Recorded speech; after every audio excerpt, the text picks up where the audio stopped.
Welcome back, folks. This is lesson 2 of the May 2017 ICT mentorship, ICT Amplified Day Trading and Scalping. This teaching is going to be teaching filling the numbers.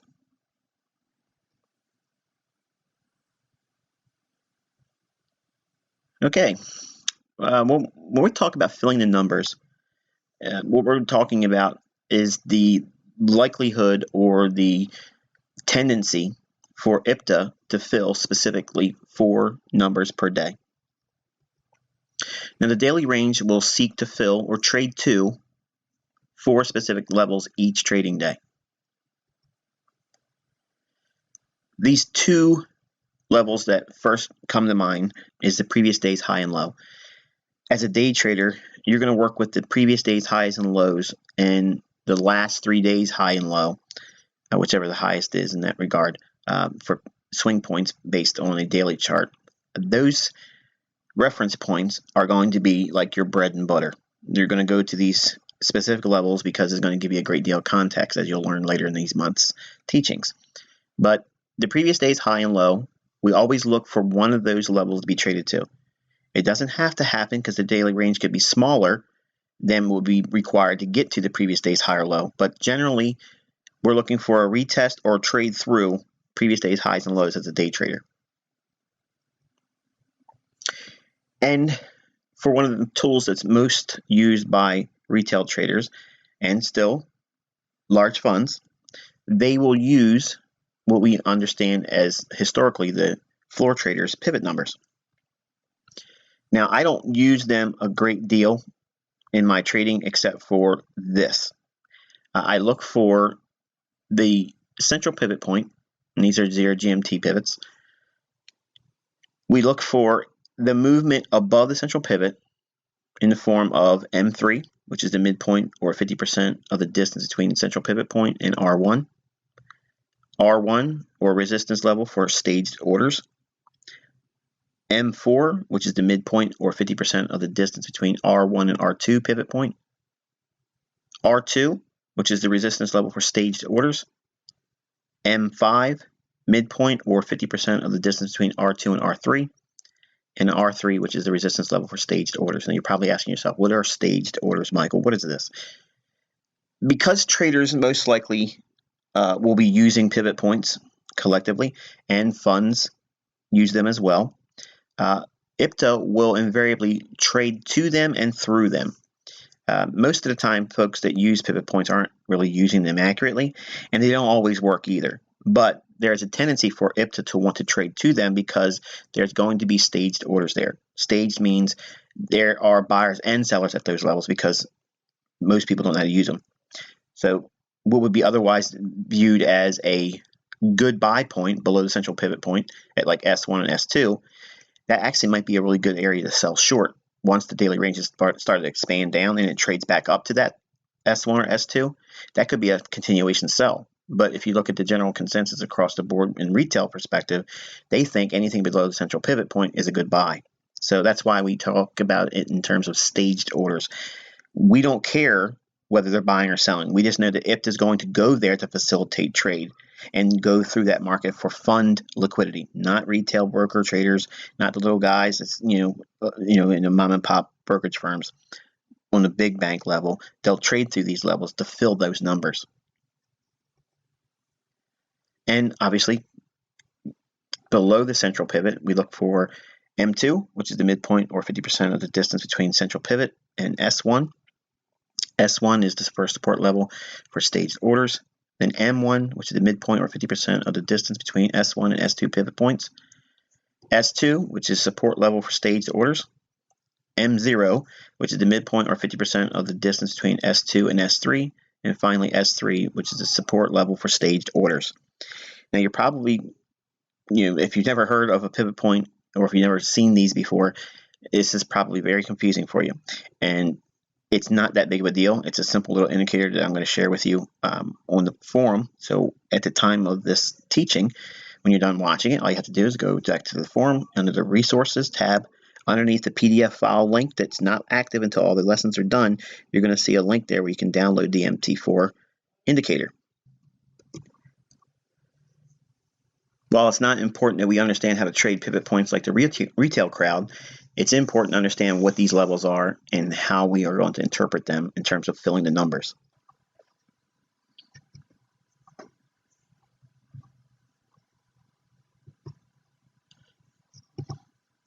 Using the order flow direction and PD array matrix for specific bias, we can use these numbers to help determine what numbers we'll be filling for that particular day. The trade entry point that you use for your trades, you look for the numbers that will fill from that price point. If you're going long, from your long entry, you look above your entry point for the sequential 4 levels above. If you're selling short, you look below your entry point for the sequential 4 levels below. That means if we're looking to go short and we happen to be entering near the R2 level, we could look for M4, R1, M3, central pivot, 4 levels below us. That would be an example of looking for the numbers to fill using the pivots. On large range days, more than 4 levels can be filled or traded to. The tendency to move at least to 4 levels is a general rule of thumb. Ideally, majority of your trade position will be taken off after 4 levels are filled. Always leave a portion on for the potential for a large range day if time permits it. So if we're looking at a position we're long in intraday, say we gone long from London and we've already seen 4 pivots traded to on the upside, the bulk of your position, I'd say about 75 to 80% of your trade, should have been taken off in terms of profit and leave a small portion, 25 to 30%, remaining to see if you get a much larger range day, because New York could see a much wilder condition where it continues and you may have already seen 4 levels traded to just inside of the London session.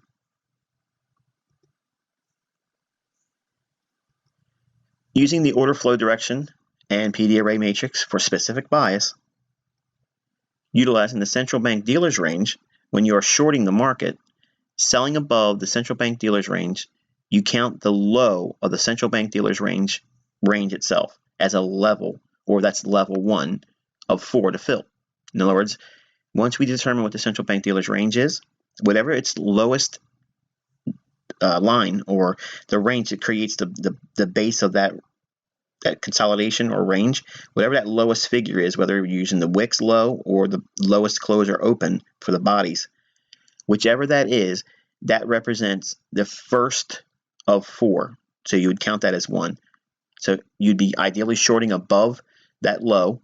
So when price trades down in your favor, when you're short, when you cross over the central bank dealers range low, that counts as 1 of 4. We expect the market to trade down to 4 central bank dealers range lows. And let's look at the chart and see an example. And everything we're showing here, you would just reverse for buying. So going short here, this would be level 1 because you're selling short above the central bank dealers range low. So when price trades down through it, that's counting level number 1,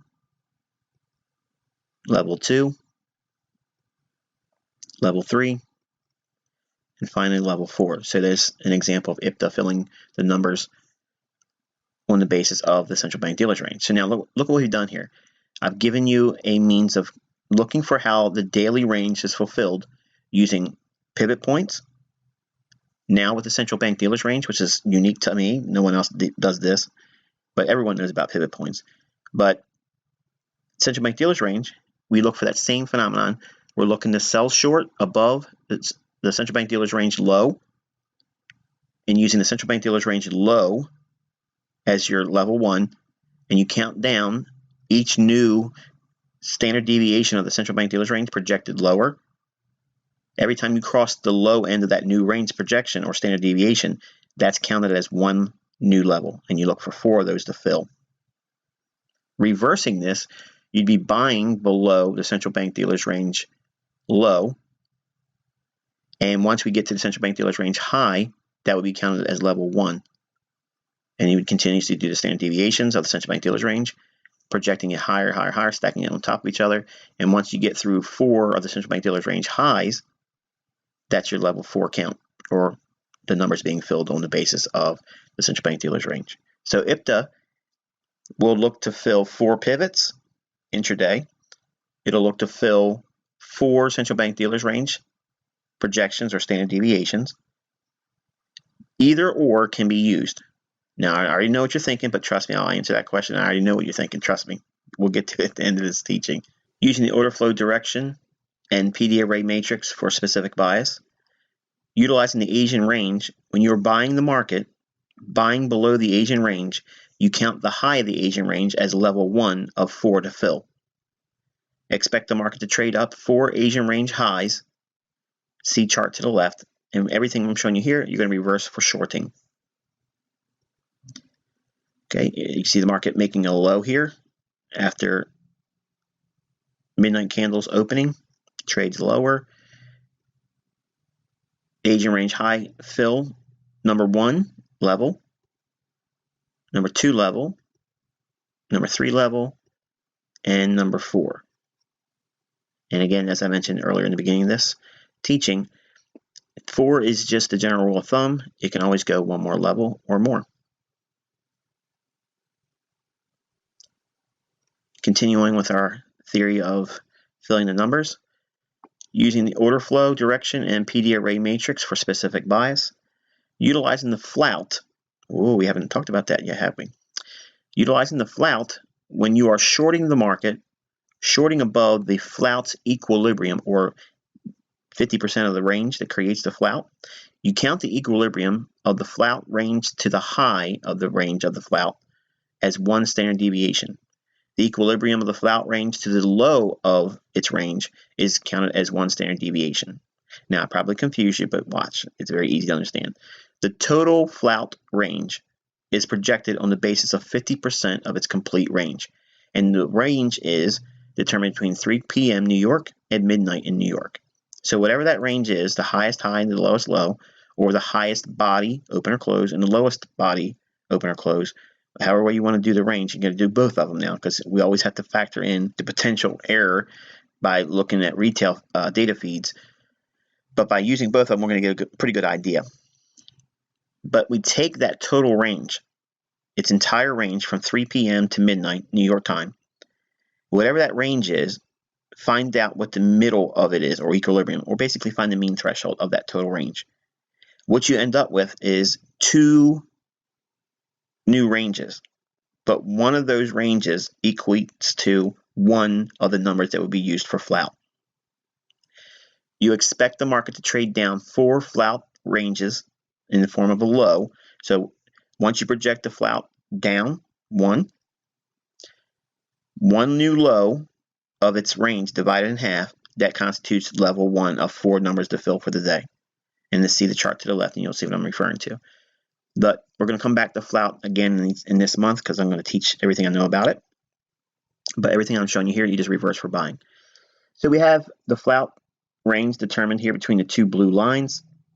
And the shaded boxes are a little bit past the time window, but I'm doing the first uppermost gray box, and in the second box below it, the light blue box. That is the entire flout range. What I did there is I divided it in half, so it creates 2 flout ranges.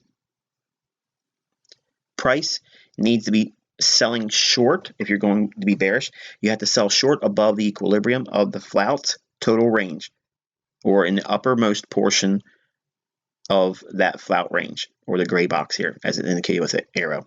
Price trades down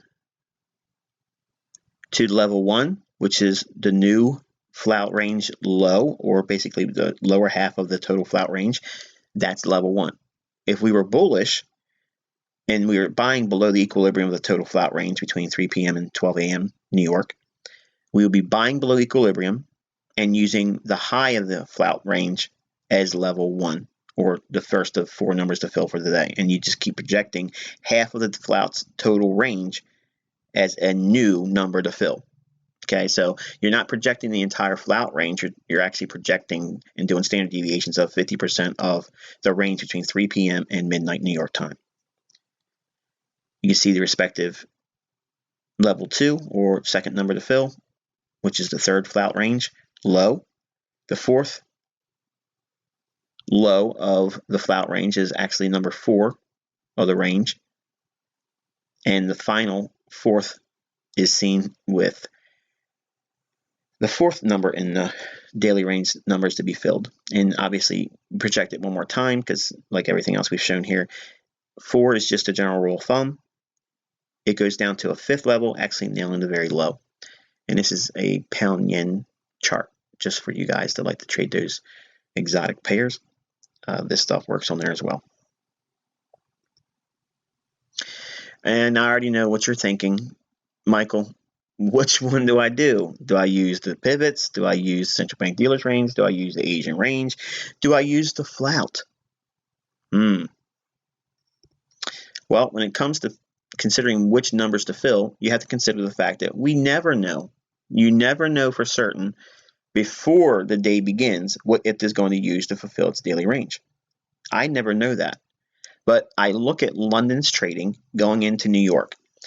By the time we get to New York, you'll get some greater insight. So we get closer to the truth as the trading day completes. The New York session will generally provide the measurements IPTA is presently using for the engineering of the daily range. So what do I mean by that? Well, we know we have a few different things here at our disposal for determining where price will go for the daily high or low.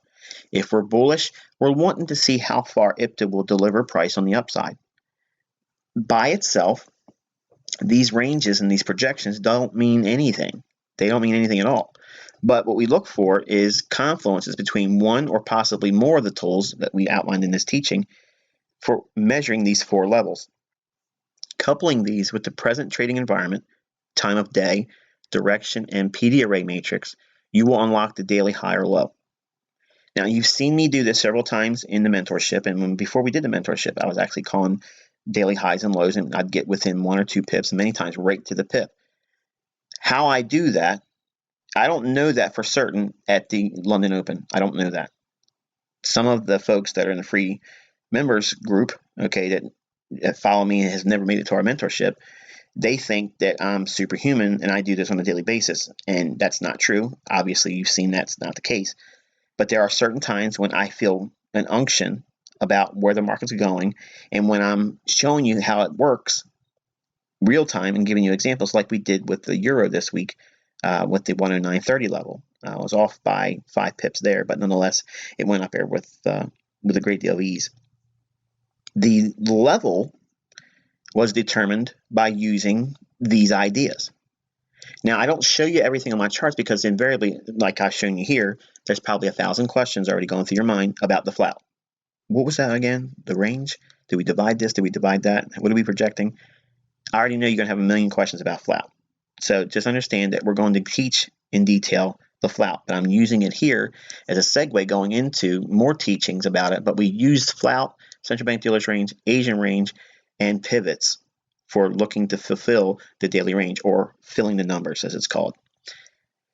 So how do we use all this information? Well, what you do is you determine, number one, where price should be reaching based on the PD array matrix. Remember, we've already determined based on institutional order flow on the daily and 4-hour where price is going to go, higher or lower.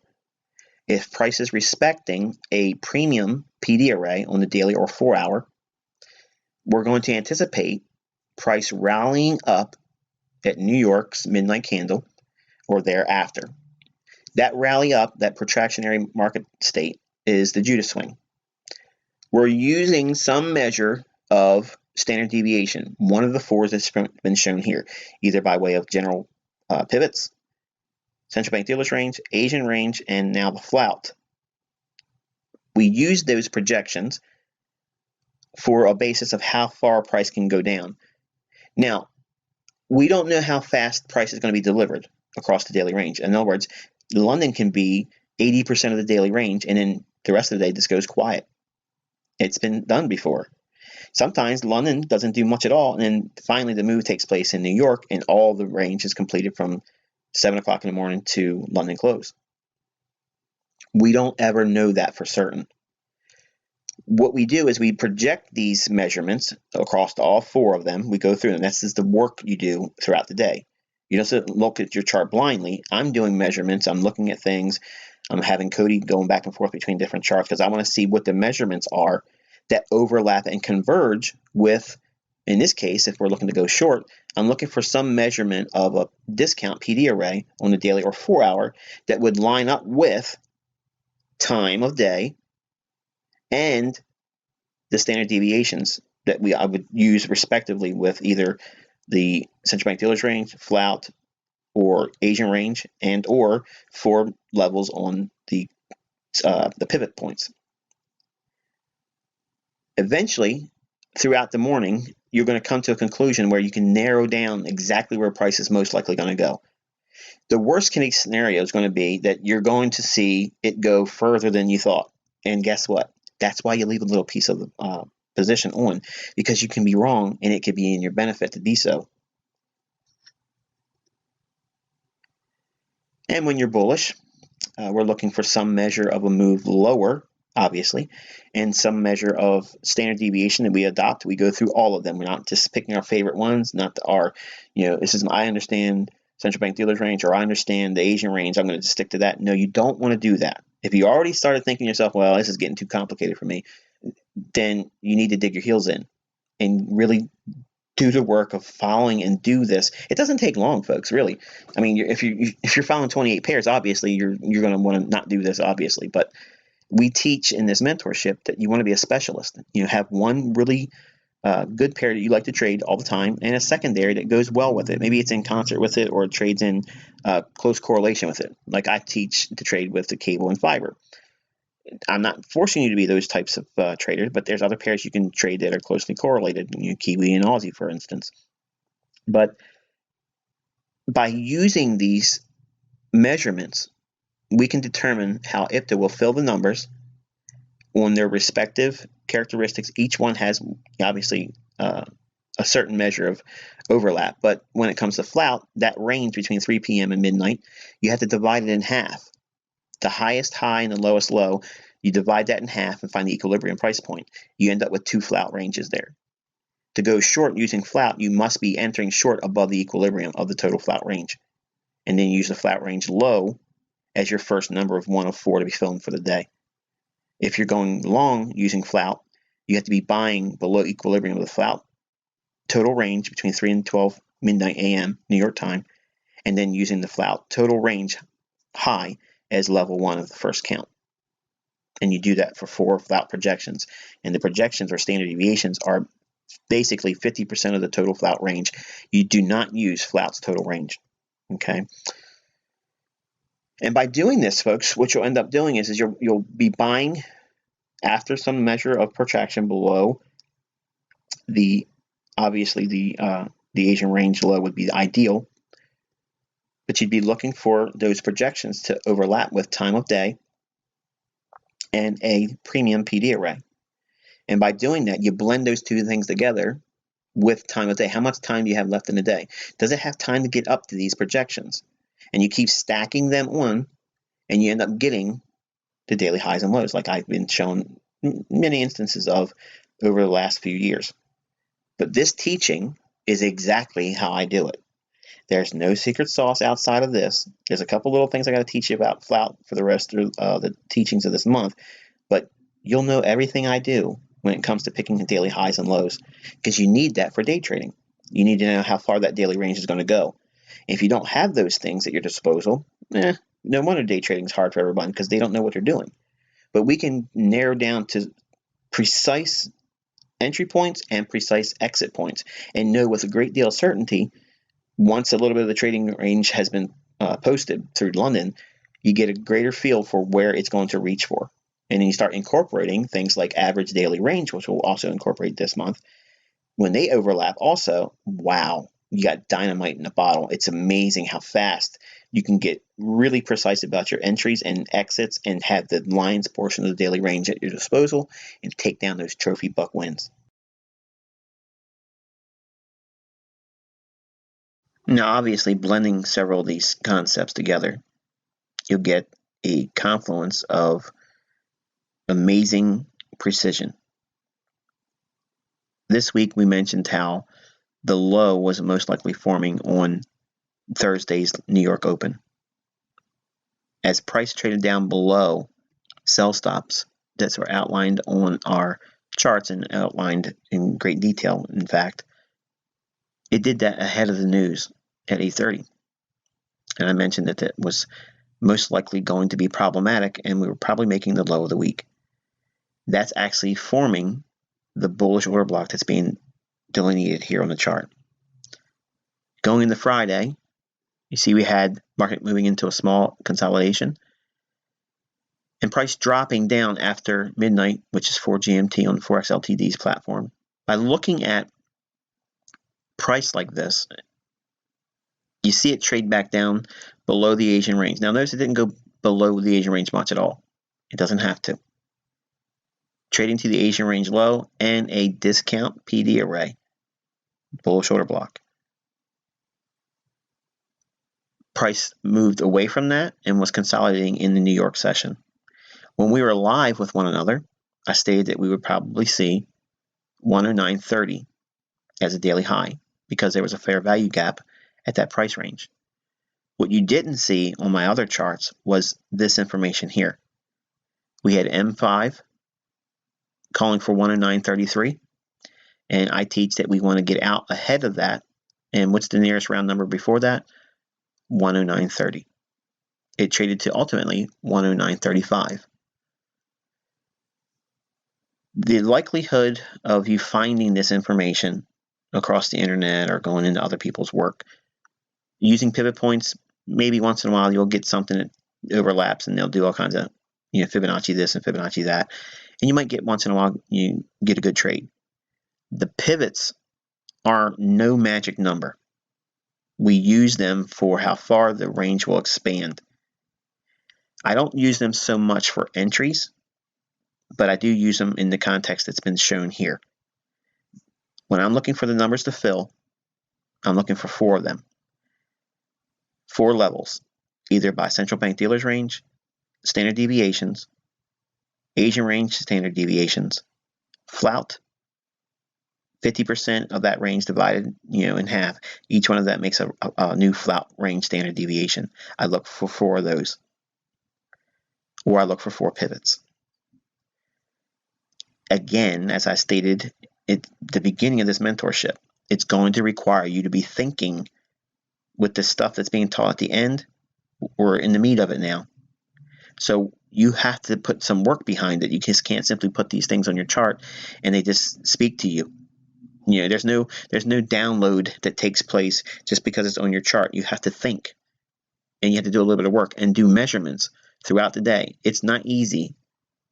It requires some work and effort. But when you put the effort in, you get amazing blue ribbon results.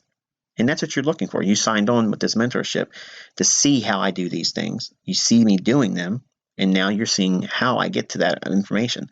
But here's the main thing. If the markets do not move and have volatility, you cannot get precision because there has to be displacement. Look at that nice move we saw in the New York session. It exploded up like that.